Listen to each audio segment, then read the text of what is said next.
అట్టివారు నెమ్మదిగా పనిచేయచ్చు. సొంతముగా సంపాదించుకొని ఆహారము. అది హల్లెలూయా. ఇది భలే ఉంది కదా ఈ మాట. అంటే కొంతమందికి అన్నా క్యాంటీన్లే గుర్తొస్తా ఉంటాయి.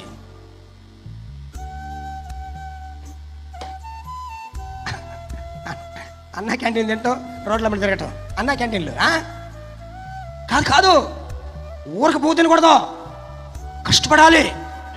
చెప్పండి కదా మీకు ఎంతమంది కష్టం అంటే ఇష్టం? ఊరికి వచ్చేది ఎంతమంది కావాలి చెప్పండి?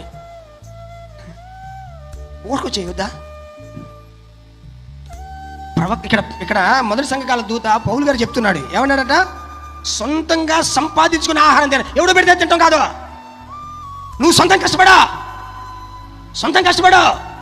మీకు ఇష్టం లేదు కదా కొంతమందికి ఆ మాట? ఇష్టం లేదు కాదు, మరి ఏందనుకుంటున్నారు? కొంతమందికి పాపం 1వ తారీఖు పెళ్ళి ఉంది, 2వ తారీఖు పాపం ఉంది, 3వ తారీఖు పూట ఉంది, 4వ అంటే ఇంట్లో వంట ఉండదు, ఇంకా ఇంట్లో పొయ్యి పెట్టడం ఉండదు. ఇంకా అట్లే తిరగవేస్తే మక్క తిరుగుతా ఉంటారు కొంతమంది. మాటలు చెప్పుకొని బతికే వాళ్ళు ఉంటారు కొంతమంది. కానీ వాక్యం అలా చెప్పట్లేదు. వాక్యం అంటే నువ్వు కష్టపడాలి, నీ చేతులతో నువ్వు కష్టపడాలి, నువ్వు కష్టపడి సంపాదించుకొని తినాలి. హల్లెలూయా. మీకు ఈ గుళ్ళు గోపురాలు తవ్వే బ్యాచీలు ఉంటాయి తెలుసా మీకు? నిధులు నిక్షేపాల మీద తిరుగుతా ఉంటారు. హల్లెలూయా. ఒకసారి ఏం జరిగిందంటే, ఒక పాస్టర్ గారు నాకు ఫోన్ చేసిండు. బెదరవు అన్నాడు. ఏంది బెదరవు అన్న? నీ చర్చి ఫ్రీ కట్టెత్తాం బెదరు అన్నాడు. నా చర్చి ఫ్రీ కట్టెత్తావా అన్న? నీకే కాదు 100 మందికి అని కట్టెత్తావు అన్నాడు. 100 మందికి కట్టెత్తావా?